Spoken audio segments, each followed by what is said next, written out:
नमस्कार, मी परमानंद. आज आपण परत एक नवीन ठिकाणी चाललेलो आहे.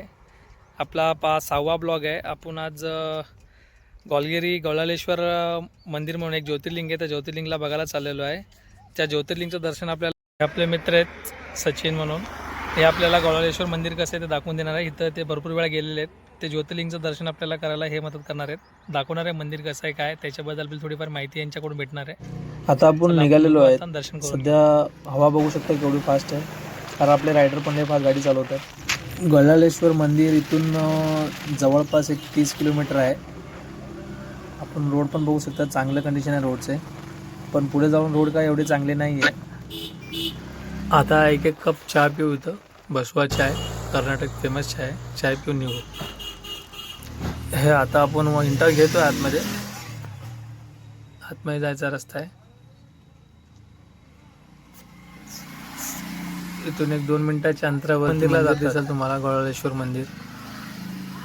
हा मंदिर आजचं नाही, पुरातन कालचं मंदिर आहे, भरपूर दिवसापासून. ह्याचा एक म्हणणं असं आहे की जे लोक श्रीशैलला जातात त्या लोकांनी कंपल्सरी इथं यावं लागतो, कारण जे गवळालेश्वर मंदिरमध्ये जे लिंग आहे ते बकरीची लेंडी म्हणतात. त्या लेंडीमध्ये ते निंगण्णा म्हणून होते, त्यांना दिसते ते प्रत्यक्ष त्या लिंगामधून त्या लेंडीमधून ते लिंग निघालेलं आहे.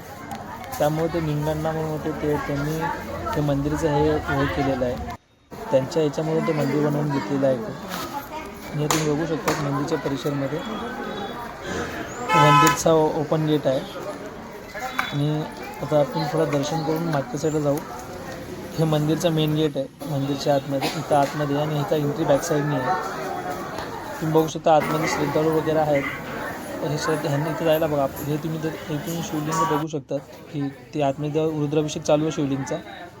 तर शिवलिंगची रुद्राभिषेक चालू आहे इथं. आपण पण दर्शन करायला आलेलो आहे.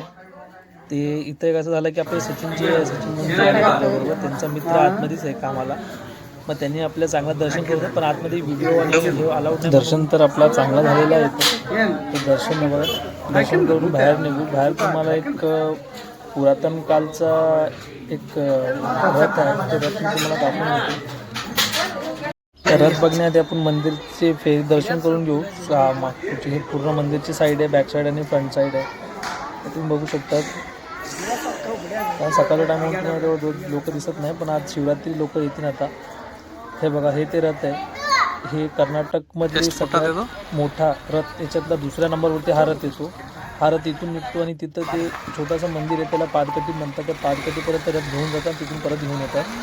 सगळ्यात मोठा हा रथ कर्नाटकमधला 2ऱ्या नंबरवरती येतो. ह्याची जत्रा तुम्ही बघायला या. चला, आज ह्या सचिनमुळे आपल्याला चांगलं दर्शन करायला भेटलेलं आहे आणि आपण दर्शन करून आता घरी निघणार आहे. धन्यवाद तुमच्या सगळ्या लोकांचा.